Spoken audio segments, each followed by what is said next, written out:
Ouais, on va pouvoir commencer. Donc bonjour à tous et toutes. Nous vous remercions donc pour votre présence à ce webinaire qui est donc dédié aujourd'hui au cahier adaptation du PPI Aligné Climat. Donc là, ce webinaire, il est ouvert à d'autres acteurs que les membres du réseau. Donc quelques propos introductifs et éléments de contexte assez rapides, donc pour laisser la place aux échanges. Euh, alors, on a encore d'autres personnes qui se connectent. Euh, Vincent, je vais laisser la parole à Vincent Brio peut-être pour présenter le partenariat Ambition Climat Bretagne. Donc, Vivian, si vous pouvez passer la diapo d'après, s'il vous plaît, merci. Très bien, merci. Bonjour à toutes et tous et ouais, merci d'être présent en nombre, ça fait plaisir. Donc ce webinaire, comme le disait Jeanne, il est organisé dans le cadre d'un partenariat régional que la plupart d'entre vous connaissent, mais voilà, avec autant de personnes autour de la table, on s'est dit que c'était utile de vous rappeler que le partenariat Ambition Climat Bretagne, c'est un partenariat qui porte sur le climat et sur l'adaptation et sur l'atténuation du changement climatique. Et derrière ce logo et ce nom, on retrouve la région Bretagne et des services et opérateurs de l'État. Donc évidemment l'ADEME que je représente aujourd'hui, mais on a aussi l'Agence de l'eau Loire-Bretagne, l'OFB, le CEREMA et évidemment l'ADREAL. Donc je ne sais pas s'ils sont connectés avec nous aujourd'hui. Mais voilà, on est bien tous ensemble et tout ensemble autour de la table pour proposer des outils, des méthodes, des formations, des rencontres et des financements sur l'atténuation et l'adaptation en Bretagne. Jeanne, je te rends la parole pour en dire un petit peu plus sur les Ouais. autres partenaires. Ouais, merci Vincent. Donc au niveau des opérateurs d'Ambition Climat Bretagne, donc il y a Breisalec, donc qui anime le réseau Plan Climat, qui est un espace d'échange et d'entraide entre techniciens bretons, donc principalement des chargés de mission PCAET des EPCI, mais aussi des agents de l'État, des départements, les agences locales de l'énergie et du climat, quelques communes et acteurs associatifs. Et donc moi-même, Jacques Gruau et ma collègue Lucille Fauvio, qui est également présente ce matin. Voilà, on co-anime le réseau Plan Climat et on accompagne les acteurs bretons sur l'adaptation au changement climatique. L'Observatoire de l'environnement en Bretagne, l'OEB, donc qui est le service public de la donnée et de la connaissance sur l'environnement, donc pour les citoyens et les territoires. Je vous invite très fortement à consulter leur site internet, leurs publications, notamment les chiffres clés du climat en Bretagne et la plateforme Mon territoire à plus 4 degrés qui vous permet de visualiser les vulnérabilités à différentes échéances et à différents échelons territoriaux. Également, l'Agence bretonne de la biodiversité euh, qui accompagne les territoires notamment sur le déploiement des solutions fondées sur la nature. C'est pareil, je vous invite à fortement à visiter leur site internet. Alors, je veux bien qu'on passe à la diapo suivante, Vivian, s'il vous plaît. Merci beaucoup. Donc, quelques actualités sur l'adaptation en France et en Bretagne. Donc, comme vous le savez certainement, le plan national d'adaptation au changement climatique, qui est la feuille de route en matière d'adaptation, a été adopté l'an dernier. Et donc, ce plan, il fixe un ensemble d'actions pour nous adapter aux impacts visibles du changement climatique. La trajectoire de référence d'adaptation au changement climatique qui nous prévoit, qui a été élaborée sur les données du GIEC et qui prévoit en France un réchauffement à plus 2 degrés en 2030, plus 2,7 degrés d'ici 2050 et plus 4 degrés d'ici 2100. Et donc, la réglementation, elle prévoit d'intégrer cette track, dans le code de l'environnement pour pouvoir progressivement y faire référence dans l'ensemble des documents de planification et sectoriels. Vincent, je te laisse la parole sur la SRAC. Oui, merci. Donc Jeanne a resitué le cadre national assez rapidement. On ne va pas vous refaire un cours sur le niveau national, mais sur le niveau régional ou EPCI non plus. Mais l'idée, c'était de vous mettre ou remettre en visibilité que si on a ce grand cadre au niveau national, on est aussi en train d'écrire euh, alors un cadre qui ne sera pas prescriptif, mais qui permettra de préciser les grandes priorités régionales pour s'adapter au changement climatique. Donc ce cadre va s'appeler, on est en train de le construire, la stratégie régionale d'adaptation au changement climatique. C'est des travaux qui sont lancés dans le cadre du partenariat Ambition Climat Bretagne, avec un pilotage de bureau d'études par la région, des travaux qui sont lancés depuis le mois de janvier. On est en train aujourd'hui, les partenaires et toutes les structures à qui on a proposé de contribuer, d'écrire le diagnostic, à des ateliers qui sont déroulés le mois dernier, diagnostic qui sera finalisé à l'automne et qui se traduira par l'identification d'objectifs et d'enjeux prioritaires pour adapter le territoire régional et toutes les activités du territoire régional au changement climatique. Donc document qui sortira d'ici une grosse année, on parle de printemps 2027. Voilà, donc rendez-vous à ce moment-là pour repartager ces grandes priorités qui pourront être déclinées dans toutes les feuilles de route, qu'elles soient de niveau intercommunal dans les plans climat par exemple, mais pas que, mais aussi dans les différents secteurs de l'économie, vraiment à tous les niveaux et pour tous les types d'acteurs du territoire breton. Merci beaucoup, Vincent.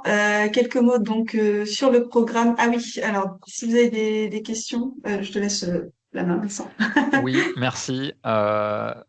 Donc, si vous avez des questions, des besoins, si vous avez besoin qu'on aille plus loin avec vous sur le sujet de l'adaptation au changement climatique et que vous êtes déjà membre du réseau Plan Climat, n'hésitez pas à recontacter Jeanne et Lucille qui sont connectés aujourd'hui et donc qui travaillent à Brézalec, qui est vraiment notre bras armé, notre aide pour pouvoir répondre à tous vos besoins en tant que collectivité, service de l'État et acteurs partenaires. Voilà, pour adapter nos territoires à l'adaptation. Mais même si vous n'êtes pas membre du réseau Plan Climat, il y a aussi des ressources pour répondre aux questions. Il y en a plein, je ne vais pas les lister là, mais si vous ne savez pas par où commencer, ou si vous ne savez pas comment orienter quelqu'un qui vous poserait des questions et qui est dans une collectivité, c'est la mission adaptation qui est portée par l'ADEME LCRMA qu'il faut contacter. Donc vous avez un site web mission-adaptation.fr. J'ai oublié de corriger, mais l'adresse mail ne fonctionne plus pour cause d'ultra spam. C'est très ennuyant. Donc, voilà, connectez-vous sur la plateforme et orientez toute question sur cette plateforme. Une autre ressource spécifique pour les élus que vous connaissez très certainement aussi, mais on pense que c'est vraiment important de vous en reparler là, le réseau Élus pour Agir, qui est un réseau État, donc qui est animé par l'ADEME, mais c'est vraiment un réseau État pour répondre aux besoins de tous les élus, notamment de l'échelon communal. Donc là, on a pas mal de nouveaux élus et de nouvelles élus qui arrivent, qui vont avoir des besoins de se former, de monter en compétences sur les transitions. Donc n'hésitez pas à leur mettre en visibilité ce réseau Élus pour Agir. Et ma collègue Morgane Matignon se fait un plaisir de répondre à toutes les questions et surtout d'organiser un paquet de rencontres et d'animations. On a une quinzaine de ce réseau qui permettra de bien le mettre en visibilité et puis surtout de faire réseau entre les élus qui sont intéressés, qui se déroulera du 29 juin au 10 juillet prochain. Donc voilà, gardez les antennes actives, mais je pense que vous avez déjà eu des infos là-dessus et on continuera à en diffuser. Merci, Jeanne, je crois que je Vincent. te rends le micro. Merci. Oui, donc au programme de cette matinée, donc on a le plaisir d'avoir avec nous Vivian Desquest, qui est responsable de l'adaptation au changement climatique à l'ICAT-CE. Et donc il y aura une première partie webinaire ouverte à toutes et tous, donc pour présenter la démarche PPI Aligné Climat et son processus d'élaboration. Donc voilà, on aura un aperçu du cahier atténuation, un focus sur le cahier adaptation, quelques clés pour la gouvernance et l'outillage, et il y aura un temps de questions-réponses à la fin. Et donc de 12h à 12h30, on aura un temps dédié pour les membres du réseau Plan Climat pour la prise en main opérationnelle des fiches. Et donc on vous transférera dans une autre salle Teams. Quelques infos préalables également donc pour le bon déroulé du webinaire. Merci de couper vos micros, même si là, ils ont tous été coupés pour l'instant, mais en tout cas, quand il y aura le temps de questions-réponses, voilà, on vous invitera à l'activer uniquement quand vous prendrez la parole. Ce webinaire est enregistré et sera disponible sur la chaîne YouTube de Brézalec. Et donc, vous pouvez poser vos questions, réponses dans la conversation ou l'espace dédié et à la fin, donc, on aura un temps de questions-réponses. Voilà, et je vous remercie beaucoup et je laisse la parole à Vivian. Merci beaucoup pour ces éléments d'introduction et bonjour à toutes et tous. Donc, je suis Vivian Despoès, responsable de la thématique adaptation au changement climatique à l'Institut de l'économie pour le climat. Je ne vais pas forcément représenter en détail I4C, mais vous avez toutes les informations et sur cette slide et sur notre site web. Juste redire que tout ce que je vais présenter là, comme tout ce que produit i4C, ce sont des documents, des méthodes, des informations qui sont complètement publiques et accessibles gratuitement. Donc le but, c'est que tout le monde puisse se les approprier et les utiliser très librement. Et on est toujours preneur de retours et d'échanges ensuite. Donc je vais vous présenter principalement la dimension adaptation de la méthode PPI aligné climat. Alors cette méthode, vous en avez peut-être déjà entendu parler parce que les toutes premières briques ont été publiées à l'été dernier. Elles ont été mises à jour, donc je vais revenir en détail sur tout ça. Et donc là, une des grosses mises à jour a été le développement d'un cahier adaptation sur lequel je vais passer le plus gros temps de ce webinaire. Avant de commencer, peut-être juste préciser que c'est moi qui présente aujourd'hui, mais que c'est un travail qui a été réalisé par toute une équipe côté i4C, qui a notamment été coordonnée par Marion Fettet et avec la participation de Laura Lowe de Jésus, de Guillaume Dolk et sous la direction de François Tomaso. Comme ça, vous avez tous les noms si vous avez des questions, si vous les voyez passer ailleurs. Et c'est un travail qui a été fait avec le soutien et en collaboration avec pas mal de partenaires. Vous les avez à l'écran. Je vais commencer peut-être par vous redire un petit peu d'où elle vient, cette volonté de construire une démarche qu'on a appelée PPI, donc PPI pour Programmation pluriannuelle des investissements, ou Plan pluriannuel d'investissement selon à qui on parle, et pourquoi on l'a fait. Alors, pour ceux qui connaissent les travaux d'i4C, vous avez peut-être en tête qu'on a deux grands types de travaux quand on parle de questions territoriales. On a d'une part des études plutôt de niveau national, des études agrégées, dans lesquelles on regarde notamment quels sont les besoins d'investissement de différents acteurs, dont les collectivités locales, pour l'adaptation et l'atténuation. Et le premier constat qui est issu de ces études nationales et qui est assez largement documenté dans nos travaux, c'est qu'il y a une marche à franchir en matière d'adaptation si on veut atteindre les objectifs climat que l'on s'est collectivement donnés et si l'on regarde quel est le rôle attendu des collectivités pour atteindre ces objectifs. Il y a une marche qui est assez bien chiffrée et dimensionnée quand on parle d'atténuation. Globalement, ça correspond à peu près à un doublement des investissements observés ces dernières années pour atteindre autour de 19 milliards d'euros d'investissement par an si on veut atteindre les objectifs de décarbonation que la France s'est donnés pour les collectivités. Donc c'est quand même une marche atteignable mais significative. Et il y a aussi des besoins spécifiques pour l'adaptation qui sont plus difficiles à chiffrer de manière agrégée parce qu'ils dépendent beaucoup plus de choix et de préférences locaux. On pourra avoir des choix d'adaptation très différents d'un territoire à l'autre, d'une collectivité à l'autre, mais on sait qu'en matière d'adaptation aussi, il y aura des choses à faire en plus pour sécuriser des réseaux d'eau, faire évoluer la gestion, la prévention des inondations, végétaliser, tout ce genre de choses sur lesquelles je vais revenir juste après. Et il y aura aussi des choses à faire différemment pour introduire l'adaptation dans un certain nombre d'investissements qu'on fait par ailleurs.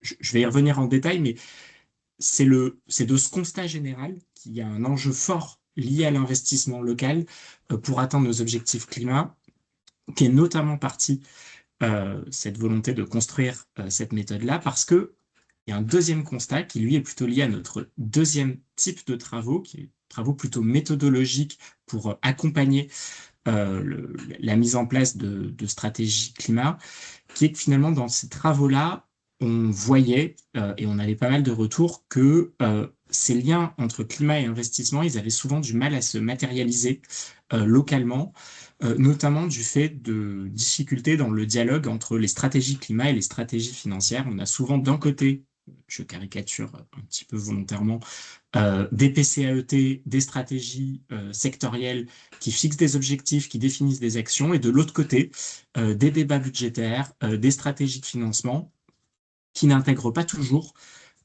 ces stratégies climat ou pas toujours au bon moment, pas toujours de manière complète.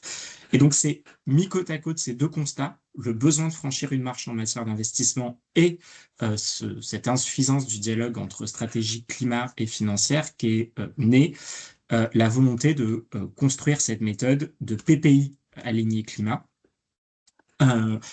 PPI parce qu'on se dit que on est sur des enjeux qui sont des enjeux qui nécessitent une forme de projection, de planification et donc de programmation. Donc raisonner de manière pluriannuelle, c'est plutôt une bonne idée. Le PPI, quand il existe, et c'est le premier point pour lancer la méthode, c'est quand même de se lancer dans le développement d'un PPI pour sa collectivité. C'est un bon outil pour renforcer ce dialogue entre stratégie financière et climatique. Et donc un PPI aligné climat, de manière extrêmement schématique, qu'est-ce que c'est ?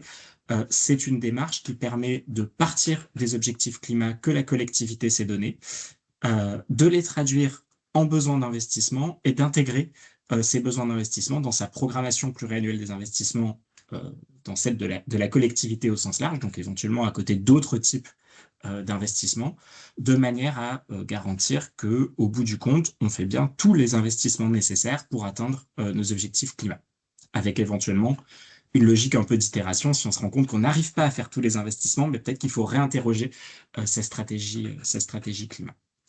Ça, c'est l'intuition initiale.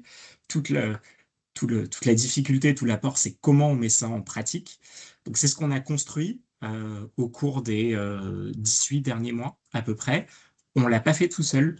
On l'a fait en partenariat avec un certain nombre de collectivités. On l'a fait par phase.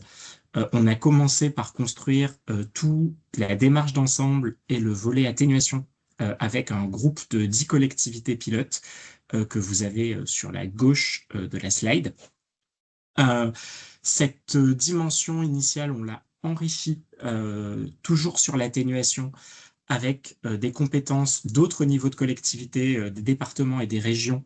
Et donc, c'est une autre composante de la mise à jour qui a été publiée il y a 2-3 semaines maintenant. Donc, le cahier atténuation a été enrichi de compétences départementales et régionales.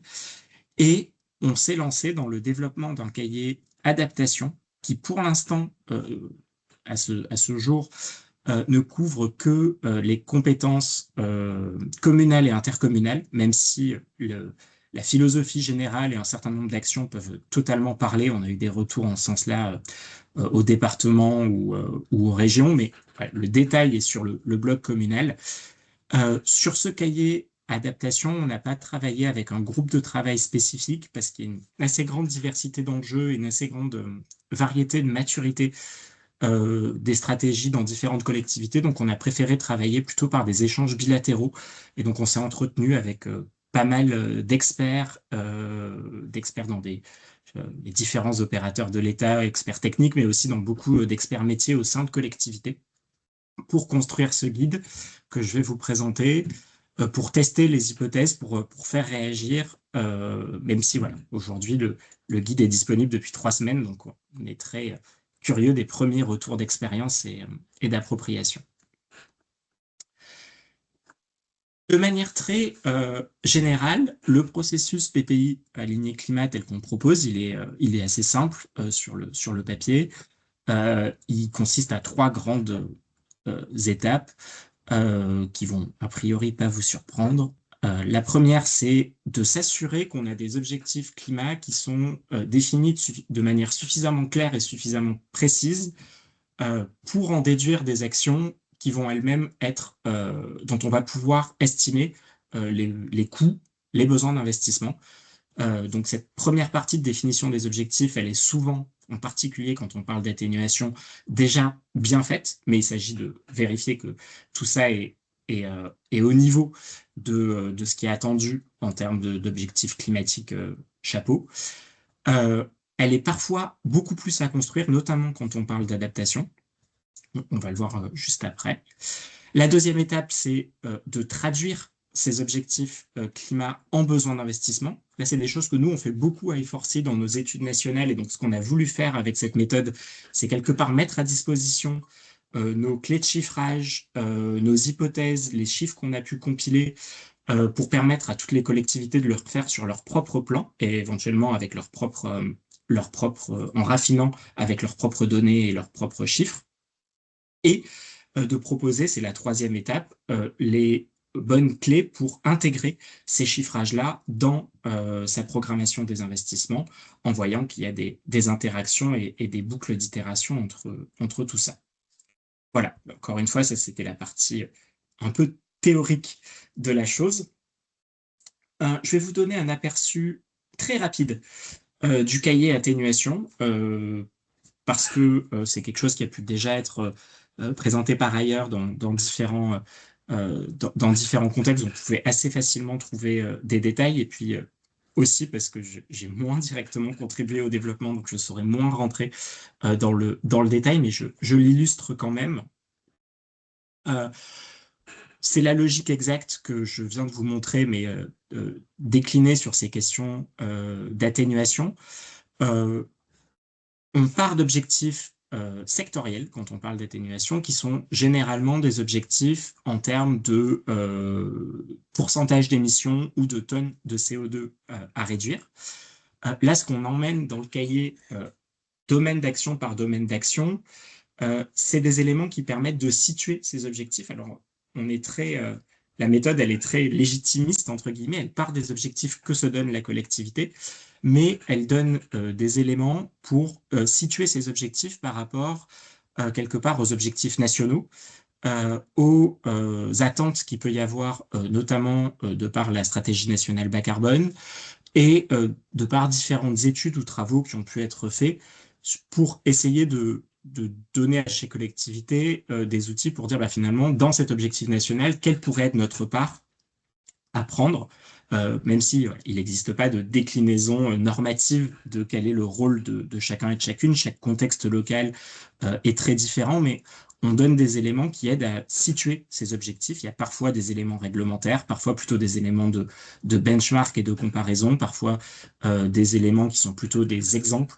de comment se sont situées différentes collectivités. Ensuite, l'étape 2, c'est de donner les éléments qui vont permettre de traduire cet objectif climat sectoriel en tonnes de CO2 ou en pourcentage d'émissions en trajectoire qu'on appelle physique. Et donc une trajectoire physique, ça prend des formes différentes d'un secteur à l'autre. Ça peut être des kilomètres de pistes cyclables, ça peut être des mètres carrés à rénover, ça peut être des nombres de véhicules à renouveler. Et donc là, pareil, on donne les clés de traduction de ces objectifs en CO2 en objectifs physiques. Objectifs physiques qui sont ensuite à multiplier tout simplement, entre guillemets, par des coûts unitaires. Là aussi, on a une logique qui est quelque part à différents niveaux, qui peuvent correspondre à différents niveaux de maturité. Le cas idéal étant que votre collectivité dispose de ses propres retours d'expérience de coûts et bases de données de coûts qui lui permettent d'ajuster au plus près en fonction de son contexte, de ses fournisseurs, etc., les coûts. Mais dans le cas où ce n'est pas le cas, on va proposer des éléments de coûts qui sont issus de retours d'expérience, issus de documents de référence, issus d'études, qui vont quand même permettre de donner une première appréhension des coûts à attendre. Et puis après, tout ça se somme, et c'est ce qui donne les besoins d'investissement climat. J'insiste, le but de cette méthode, c'est pas du tout de court-circuiter des phases qui vont être des phases classiques d'avant-projet, dans lesquelles on fait des études spécifiques, on fait des chiffrages spécifiques, on demande des devis, etc., pour aboutir à des coûts de projet qui vont être budgétés. Là, l'idée, c'est en amont de tout ça, particulièrement en début de mandat, quand on conçoit son PPI, de pouvoir globalement dimensionner des enveloppes qui soient au bon ordre de grandeur par rapport aux objectifs qu'on s'est donnés, et de vérifier cette cohérence-là. C'est vraiment cette logique de dimensionner des enveloppes, pas dans la dentelle. Exemple à l'écran qui déroule exactement ce processus. Si on est sur le bâtiment, la SNBC, elle vise une réduction de 57% en 2030 par rapport à 2021. Donc ça, c'est au niveau national. Comment on s'approprie dans la collectivité? À défaut d'objectif, on peut se dire, que veut dire cet objectif appliqué à mon propre patrimoine? Comment on le décline en pourcentage, donc en nombre de mètres carrés, en nombre de bâtiments, et donc en pourcentage du parc à rénover à un niveau basse consommation qui est le niveau à atteindre par an. Et donc c'est comme ça qu'on définit une trajectoire et qu'on programme. On propose des coûts moyens de rénovation. Alors là, on met beaucoup de caveats pour expliquer ces coûts moyens, les contextualiser. On sait qu'ils peuvent beaucoup varier. Il y a eu beaucoup d'échanges dans le cadre de nos groupes de travail. Donc là, vous avez une ligne de résumé, mais il y a beaucoup plus de matière dans les fiches pour manipuler ces coûts moyens, qui peuvent être donc remplacés par des coûts plus précis si vous en avez. Et c'est sur cette base-là qu'on a le besoin d'investissement pour la rénovation, donc l'ordre de grandeur de l'enveloppe. En matière d'atténuation, les secteurs qui sont couverts sont ceux qui sont à l'écran. Il y en a deux types. Il y a ce qu'on appelle les actions socles, qui correspondent aux compétences obligatoires de la collectivité, pour lesquelles il y a des enjeux forts de décarbonation, donc qui concernent globalement le bâtiment, le transport et l'énergie. Et il y a des actions volontaires qui sont plutôt là où on observe que beaucoup de collectivités entreprennent des actions et choisissent de dédier des budgets d'investissement pour accompagner la décarbonation du territoire ou pour aller au-delà de leurs compétences obligatoires. Et donc, on en a traité en lien avec les partenaires que je citais tout à l'heure, un certain nombre. Voilà, je vous laisse les regarder. Tout ça est détaillé. Quand je parle de fiches dans ces cahiers, c'est quasiment des chapitres en fait, de méthodes assez détaillées. Donc, on parle entre 5 et 10 pages d'informations par domaine et par fiche action. J'en viens au focus sur le cahier adaptation, que je vais un petit peu plus détailler, en commençant par le périmètre de ce cahier adaptation. Il y a énormément d'actions d'adaptation qui peuvent être mises en œuvre par les collectivités dans beaucoup de domaines. On s'est concentré sur 7 grands domaines d'action publique sur lesquels il nous semblait y avoir les enjeux d'investissement les plus importants à prendre en compte dès maintenant. Donc ce périmètre, il prétend pas être exhaustif des enjeux d'adaptation, mais il prétend quand même couvrir là où il y a les enjeux qui nous semblent communs à beaucoup de collectivités. On pourra revenir dans les questions sur ce qu'il n'y a pas dedans. Il n'y a pas, par exemple, des cas assez particuliers de collectivités de montagne ou de collectivités littorales. Mais donc, il y a les questions d'eau potable et d'assainissement, d'espace public, de gestion du patrimoine bâti, de prévention des risques d'inondation, de transport collectif, véhicules roulants et infrastructures, de gestion et de préparation des crises et le développement des réseaux de froid. Qui correspondent globalement aux grands domaines d'action dans lesquels il va être nécessaire d'investir localement, si on regarde le PNAC notamment, pour atteindre cet objectif collectif qui est de se préparer à un niveau de réchauffement de plus 4 degrés en 2100. C'est bien le cadre dans lequel on se situe. Sur chacun de ces domaines d'action publique et de ces secteurs, on voit, et c'est par ça qu'on a commencé, de finalement d'où on part, où on en est dans les collectivités sur ces sujets-là, alors même que le PNAC a été adopté il y a tout juste un peu plus d'1 an. On voit qu'on a des niveaux d'avancement, de maturité, d'appropriation de ces sujets qui sont assez hétérogènes. Donc on a vraiment voulu faire un outil qui soit le plus pragmatique possible et qui parte de ce point de départ-là, et qui trouve la bonne ligne de crête entre une forme de pragmatisme, on en est là où on en est, et il faut prendre les étapes dans l'ordre. On ne peut pas se projeter directement dans un monde où tout le monde saurait exactement comment bien se préparer à plus 4 degrés en 2100. Ça serait d'ailleurs un peu prétentieux de prétendre savoir comment le faire. Et en même temps, un certain niveau d'ambition de dire le but, c'est quand même vraiment de tendre vers ça, et pas juste de se dire, non mais c'est bon, on s'est un peu posé la question et tout va bien. C'est quand même d'aider à dimensionner des objectifs d'adaptation qui puissent prétendre être à la hauteur de cet enjeu-là. Et donc, c'est vraiment ce qu'on cherche à faire en commençant chaque fiche par poser l'état des lieux de où on en est en France, du fait de la réglementation, du fait des niveaux de bonnes pratiques qui sont répandus, et quelles peuvent être les priorités qu'on se donne pour le mandat qui vient juste de commencer. C'est quelque chose qui, par exemple, sur le sujet prévention des inondations, a été un curseur qu'on a mis un peu de temps à trouver, parce qu'au tout début, quand on allait voir les responsables des politiques GEMAPI, par exemple, pour prendre cet exemple-là, dans les collectivités, qu'on leur disait, ben voilà, on cherche à se demander qu'est-ce qu'il faut prévoir en plus dans un PPI pour intégrer l'objectif de s'adapter à plus 4 degrés et de considérer l'évolution du risque inondation entre le climat historique et cette trajectoire de réchauffement de référence. Il nous disait, oula, mais nous, on a déjà des besoins d'investissement, ils sont déjà parfois assez conséquents. On n'a pas encore de réglementation d'évolution des PPR qui nous disent comment on doit intégrer l'évolution du risque. Donc c'est une question qui est un peu prématurée et qu'on ne voit pas du tout par où aborder. Et au fil des échanges et des itérations, on a essayé de proposer de dire, bah, OK, n'allons pas plus vite que le renouvellement des PPR, mais c'est quand même la tendance qui va se dessiner avec l'intégration progressive de la TRAC, la trajectoire de réchauffement de référence, dans un certain nombre de documents. Et donc, quelles questions on peut commencer à se poser dès ce mandat?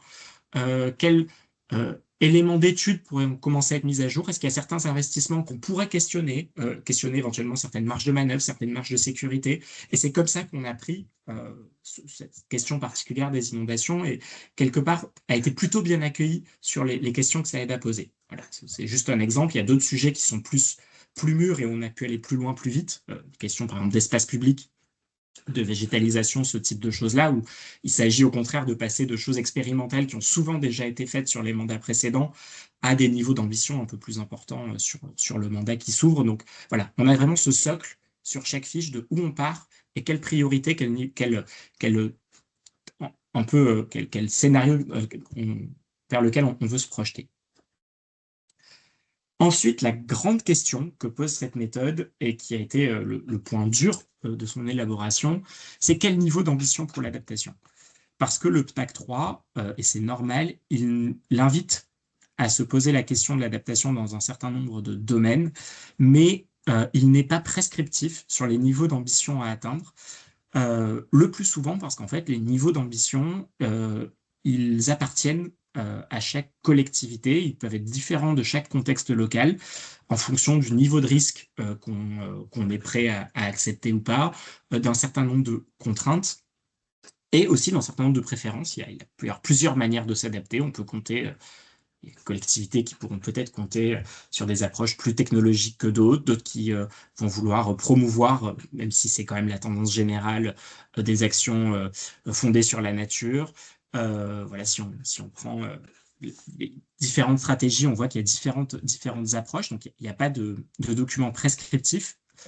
Et donc, cette question du niveau d'adaptation à atteindre, le niveau d'ambition à considérer, souvent, c'est la première étape et l'étape dans laquelle il va falloir passer du temps si on veut derrière pouvoir en déduire des besoins d'investissement.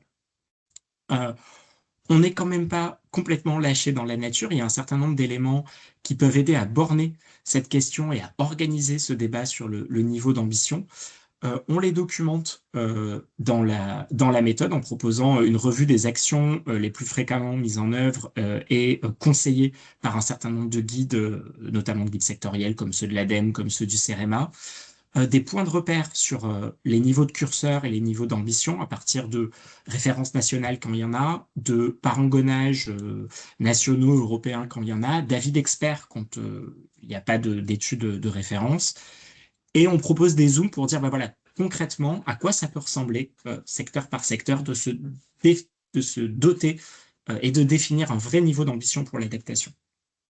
Ça, c'est important parce que jusqu'à récemment, dans beaucoup de stratégies d'adaptation, on en était encore à une logique plutôt de première étape, première marche, de bon ben voilà, on sait que la végétalisation, c'est plutôt positif en matière de gestion des lots de chaleur et de gestion des inondations. Commençons à végétaliser. Dotons-nous parfois d'objectifs qui vont être plutôt symboliques qu'autre chose, et c'est sans jugement de valeur quand je dis ça. On a pu voir des choses, un arbre par naissance, 10 000 arbres sur le mandat. Là, l'idée, c'est d'aider à passer un cran de plus et de se dire, vu l'objectif général qui est quand même de maintenir, par exemple, une ville agréable à vivre dans le climat qui va être le climat qui se réchauffe selon les différents points de passage de la TRAC, comment on peut interroger qu'est-ce que ça veut dire et quel est le niveau de végétalisation, par exemple, suffisant pour y arriver. Et on voit que différentes collectivités ont pu proposer des réponses de nature un peu différente en appliquant différents critères du type, par exemple, ceux du CEREMA, la règle des 3-30-300, dont vous avez peut-être entendu parler sur quel est le bon niveau de végétalisation à atteindre, des villes qui ont plutôt utilisé des approches en modélisant l'îlot de chaleur avec différents niveaux de végétalisation, d'évolution des matériaux sur l'espace public. Et donc, c'est un peu tous ces éléments-là qu'on a voulu synthétiser pour dire à partir de quoi on peut se fixer ces objectifs-là et comment on les formule. Et ça, c'est vraiment quelque chose, je pense, qui peut être un apport utile de la démarche, c'est qu'on a voulu montrer secteur par secteur à quoi ça ressemble des objectifs d'adaptation quantifiables et quantifiés. On l'a fait parce qu'on en avait besoin pour en déduire des besoins d'investissement. Mais voilà, c'est une étape qui souvent est le préalable par lequel il y a encore besoin de passer. Des objectifs d'adaptation, ça peut prendre des formes assez différentes d'un secteur à l'autre. Sur, par exemple, la transformation des espaces publics, ça peut être des objectifs très par type de politique, c'est beaucoup ce qu'on a vu jusque-là, des mètres carrés de végétalisation ou de désimperméabilisation, mais ça peut aussi être, et c'est plutôt vers ça qu'on oriente dans la méthode, des objectifs en termes de nombre de sites identifiés dans l'étude de vulnérabilité comme des hotspots, des points durs de vulnérabilité qu'il va falloir traiter en un certain nombre d'années et comment on phase les interventions sur ces sites prioritaires dans un plan d'adaptation. Dans d'autres secteurs, par exemple les secteurs liés aux infrastructures, un objectif d'adaptation, ça va pouvoir se formuler en un objectif de continuité de service ou de maintien de certains niveaux de performance du service pour différents niveaux de stress climatique. Et donc ça, c'est le genre de choses qu'on a pu voir et discuter, par exemple, avec des opérateurs de transport, de dire, en fait, on prend les indicateurs classiques de performance d'un réseau de transport, les indicateurs qu'on trouve dans les contrats entre un opérateur et la collectivité, de niveau de disponibilité des matériels, de niveau de fréquence assurée, de fiabilité des services, et on les porte dans un monde avec changement climatique en disant, voilà, en situation normale, jusqu'à tel niveau d'alerte, on veut maintenir tel niveau de performance. À partir de tel niveau d'alerte, on accepte tel niveau de mode dégradé. C'est le genre de choses qu'on a pu voir, qu'on a pu illustrer et qu'on propose comme mode de définition de ce que c'est qu'un objectif d'adaptation. Fiche par fiche, je vous les décris pas tous, mais c'est vraiment la première étape. Et cette première étape, elle nous amène à accentuer un point, qui est qu'avant même de parler d'investissement au sens de la section investissement d'un budget, il y a des choses à budgéter qui sont incontournables en matière d'adaptation. C'est toutes les démarches amont qui vont permettre de se doter de ces objectifs-là, qui sont des démarches d'études, de vulnérabilité, d'organisation de la discussion. C'est pas les plus gros budgets, mais c'est parfois des budgets bloquants. Il faut les dimensionner, donc on donne aussi des éléments de combien ça coûte de faire ça, quel retour d'expérience on a pour faire ça, et c'est vraiment la toute première étape. C'est sur cette base-là que l'on a les implications sur le plan d'investissement de la collectivité. Ces implications, elles sont de deux types dans celles que l'on détaille. D'une part, ce qu'on a appelé le réflexe adaptation, qui est comment on tient compte de ces objectifs d'adaptation dans des investissements qu'on a prévus pour tout un tas d'autres raisons. On a prévu de faire de la rénovation thermique, par exemple, pour des questions énergétiques. Comment on tient compte de l'adaptation dans cette rénovation thermique? On a prévu de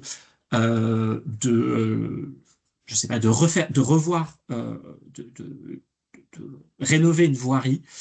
Comment on tient compte de l'adaptation dans cet investissement-là, par où ça passe, à quel niveau ça se décide, quels critères peuvent être utilisés pour ça. C'est les premières choses qu'on documente dans cette partie réflexe adaptation. Le deuxième type d'implication sur l'investissement, c'est quels sont les investissements additionnels à prévoir pour s'adapter, des choses à faire en plus. Ce qu'on propose là, c'est un petit peu des panels d'actions qu'on peut retrouver dans des stratégies. On ne dit absolument pas que toutes les actions doivent se retrouver dans toutes les stratégies. Là aussi, une stratégie d'adaptation, c'est quelque chose de très contextuel qui dépend beaucoup des choix locaux.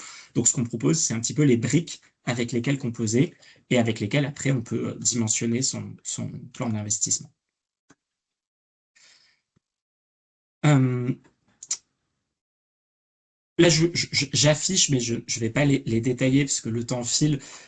On a des tableaux de synthèse qui reprennent chacune de ces catégories pour amorcer les démarches, le réflexe adaptation et les investissements additionnels pour chacune des thématiques qu'on a traitées. Donc là, c'est vraiment le niveau de synthèse, mais j'ai déjà cité 2 ou 3 exemples en passant.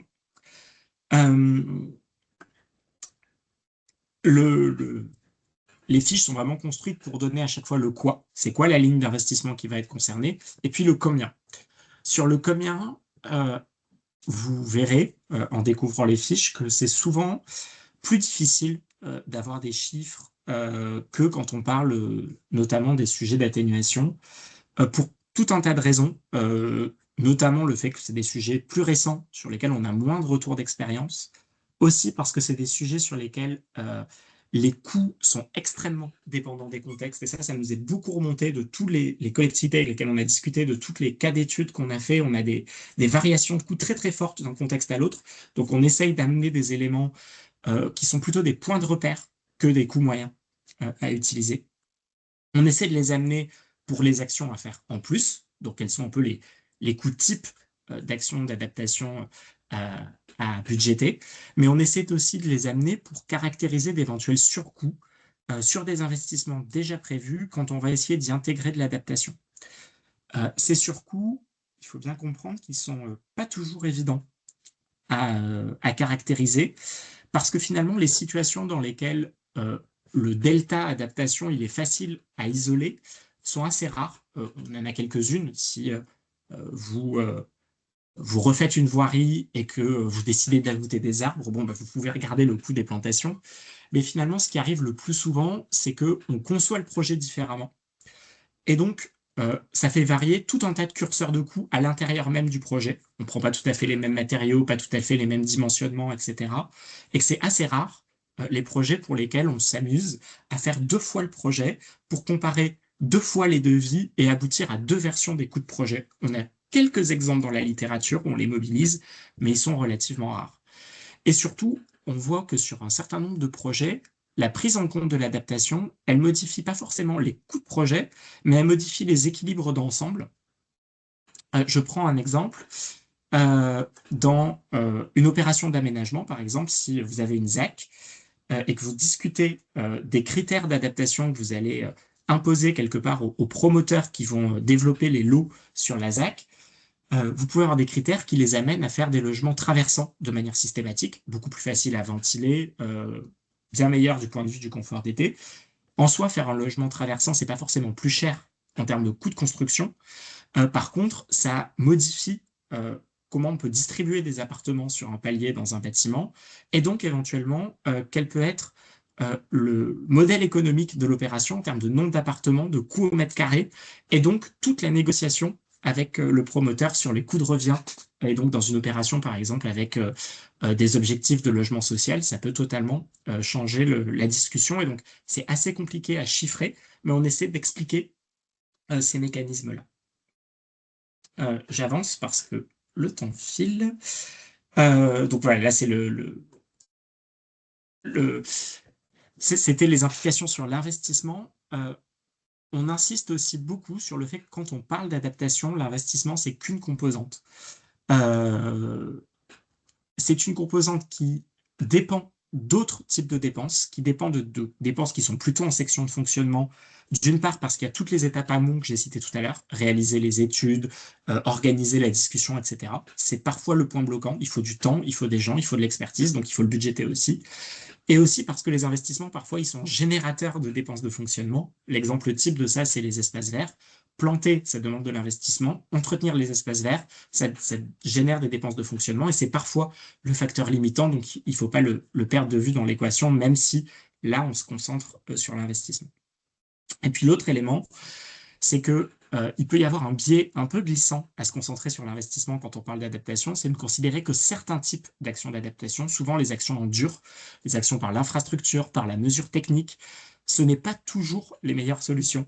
Parfois, les meilleures solutions d'adaptation, elles passent par des mesures organisationnelles, par des mesures de sensibilisation.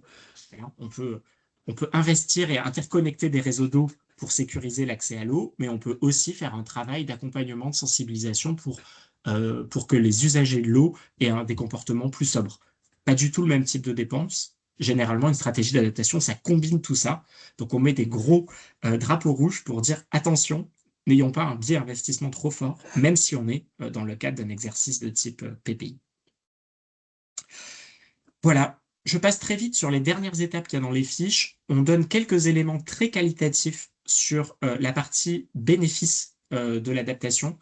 ça pourrait justifier des projets en soi, comment on chiffre les bénéfices de l'adaptation aussi pour convaincre qu'il y a intérêt à s'adapter. C'est un peu moins l'objet de cette publication, mais on donne quand même des éléments plutôt qualitatifs qui peuvent aider à nourrir des argumentaires. Dire, ben voilà, oui, il y a ces coûts, mais voilà ce que ça va générer, sans forcément d'éléments de chiffrage. On donne aussi des éléments assez rapides en passant sur les options de financement qui sont associées à ces coûts d'adaptation, assez rapides parce que notre conviction à I4C, issue de beaucoup de nos autres travaux, c'est que la question du financement climat en général et financement adaptation en particulier, elle ne va pas se poser de manière isolée, comme si on allait financer le climat d'une certaine manière différente du reste du financement et du budget de la collectivité. C'est une question qui doit être complètement intégrée à l'équation financière de la collectivité. Elle passe le plus souvent par les modes de financement classiques d'une collectivité, hein, les transferts qu'elle peut avoir de l'État, les capacités d'arbitrage interne qu'elle a entre différents projets, le recours à l'endettement, les quelques leviers fiscaux ou de redevances qui peuvent rester. Et donc, en fait, ce débat, il est beaucoup plus large qu'un débat atténuation ou un débat adaptation. C'est un débat sur le financement local. On le travaille beaucoup à I4C, mais voilà, on ne l'a pas forcément détaillé dans les fiches. Les seules choses qu'on a détaillées dans les fiches, c'est les endroits spécifiques où il peut exister des leviers thématiques, sectoriels, pour telle ou telle action d'adaptation à mobiliser en plus, spécifiquement pour ces actions-là. Et je termine ma présentation en disant que là, tout ce que je vous ai présenté là, c'est la partie un peu technique. Je suis allé assez vite, hein, mais une fois qu'on est convaincu que c'est un exercice dans lequel on veut se lancer, comment on le déploie et quelles sont toutes les ressources qui permettent de le déployer, qu'on cherche à mettre à disposition. Mais la première étape, en particulier maintenant, quand les mandats commencent, quand on va commencer à réfléchir au nouveau PPI, c'est de convaincre que c'est un exercice intéressant. Et donc pour ça, en complément de ces cahiers thématiques techniques que je viens de présenter, qui sont des documents assez conséquents, hein, ils font une centaine de pages chacun, on a proposé des publications plus courtes et plus orientées vers, quelque part, la conviction des décideurs que c'est une bonne idée de se lancer dans ces exercices-là. Pourquoi faire un PPI? On met en avant 4 arguments principaux. Le premier, c'est que ça peut devenir un vrai outil de pilotage financier. Un outil de cohérence interne, finalement, entre afficher les objectifs politiques et avoir une stratégie financière qui est en phase avec ces objectifs-là. Donc c'est un élément de pilotage qui paraît assez important. C'est un élément qui permet de garantir qu'on est capable d'atteindre ces objectifs. Et donc à un moment aussi, un élément de crédibilité, de crédibilisation politique. C'est-à-dire, si on se donne des objectifs, est-ce qu'on est capable de les atteindre? Et si on n'est pas capable de les atteindre, est-ce qu'il faut qu'on trouve de nouvelles marges d'action ou alors qu'on remette en discussion ces objectifs-là? Mais c'est vraiment un dialogue qui nous paraît extrêmement intéressant. Et puis, c'est un outil qui nous permet d'être un bon outil de dialogue. D'une part, de dialogue interne.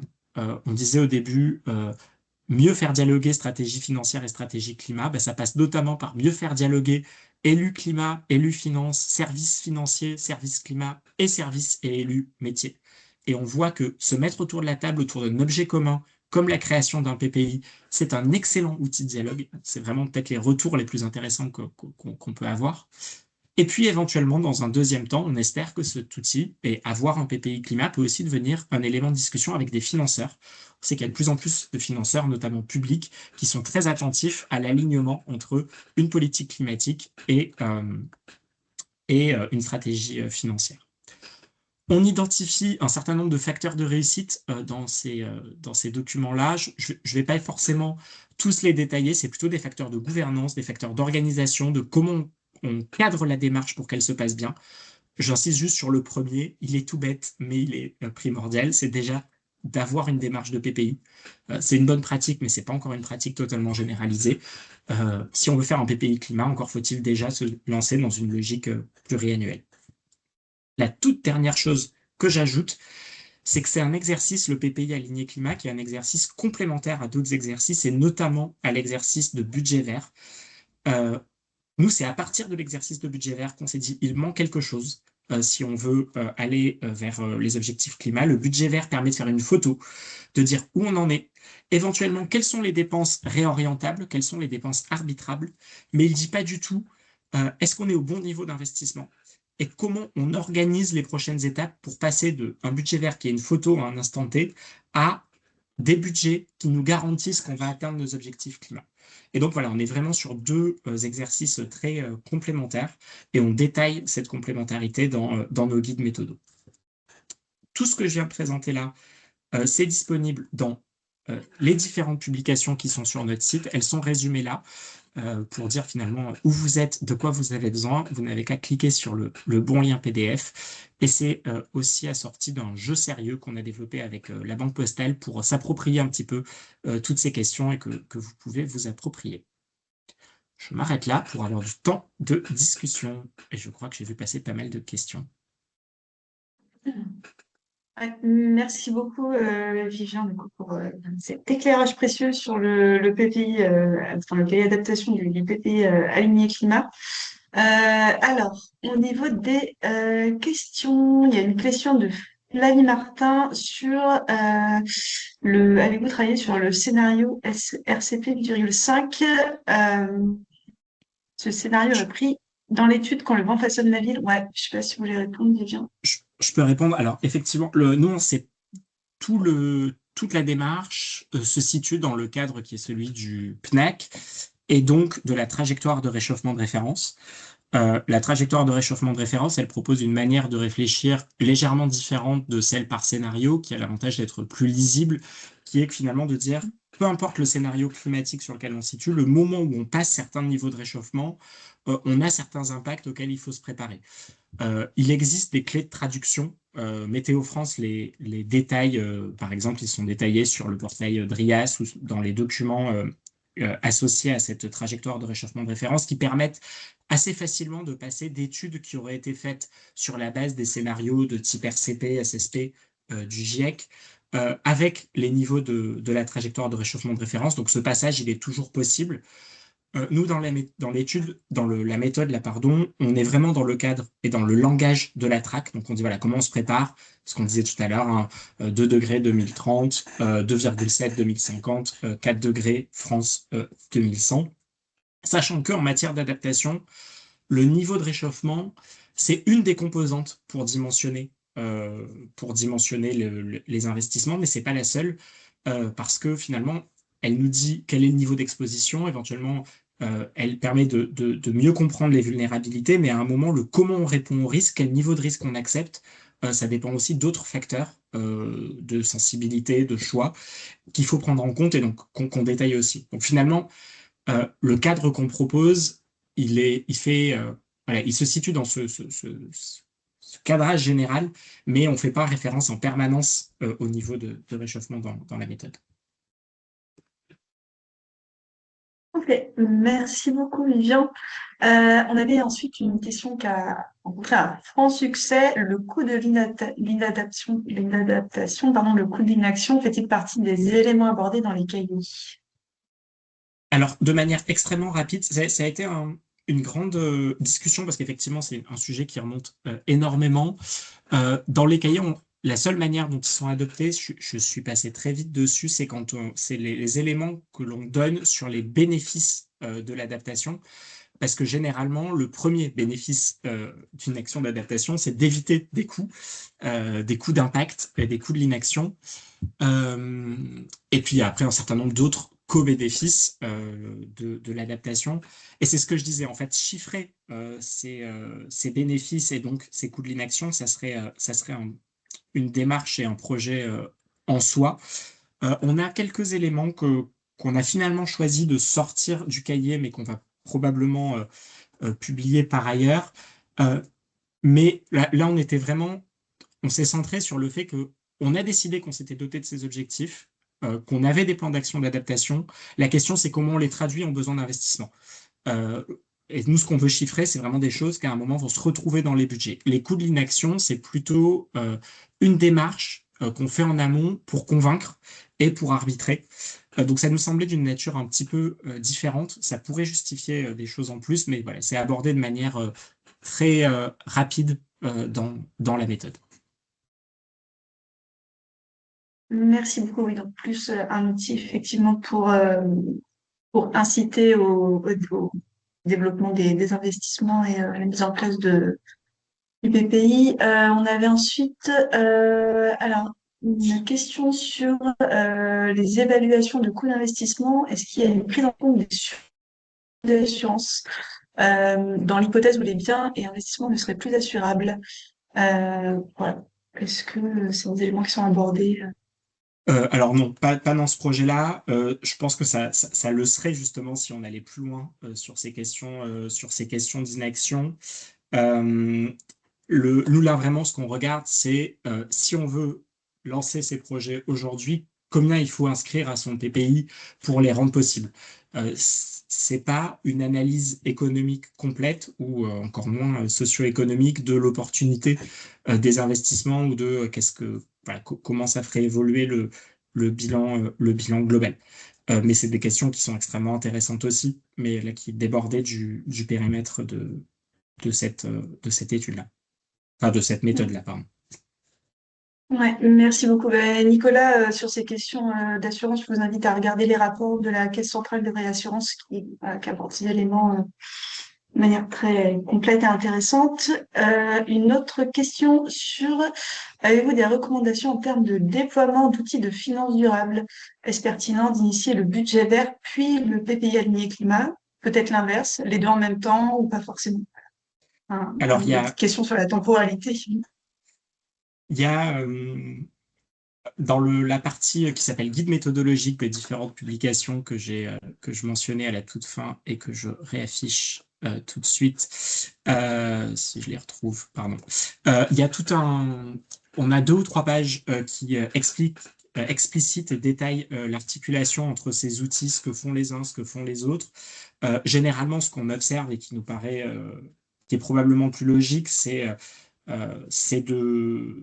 que font les collectivités, c'est de faire la photo, donc de se doter d'un budget vert, voir où on en est, et après être dans cette logique de bon bah comment entre ce qu'on fait et nos objectifs, qu'est-ce qu'il faut faire en plus. Le budget vert peut être aussi un outil quelque part qui aide à construire le plan de financement associé, parce que dans le budget vert, on fait apparaître ce qui est non compatible avec les objectifs climat et qui est donc possiblement des dépenses à réorienter vers des choses qui sont compatibles.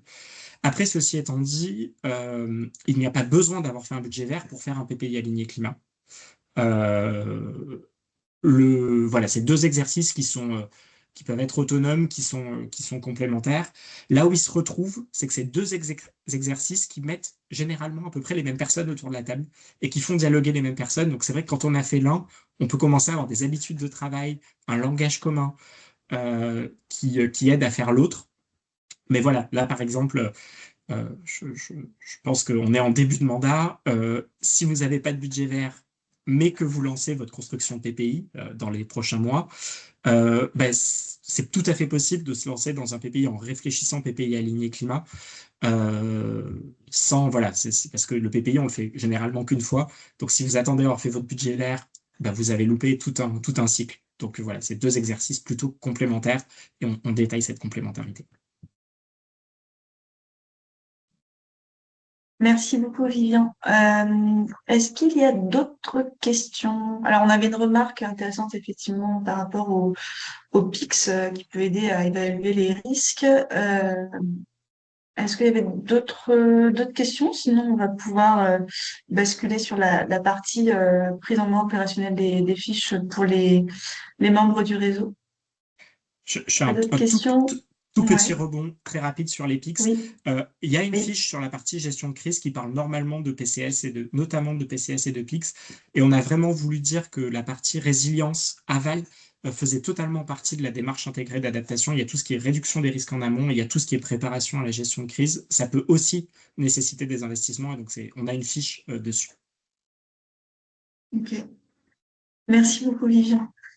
Alors, bah, s'il n'y a pas d'autres questions, je vous propose qu'on passe à la prise en main opérationnelle des fiches. Donc voilà, c'est fini pour la partie webinaire, on va dire ouverte à l'ensemble, enfin, à d'autres acteurs que les membres du réseau Plan Climat. Juste à noter qu'il y aura d'autres webinaires à venir. Et du coup, qui va être co-organisé avec le HCBC et l'OEB sur les aléas climatiques, donc le 28 mai prochain sur la sécheresse et le 18 juin sur les fortes chaleurs et canicules. On vous fait basculer dans une autre salle pour parler de la prise en main opérationnelle des fiches. Merci Oui, beaucoup. Antoine.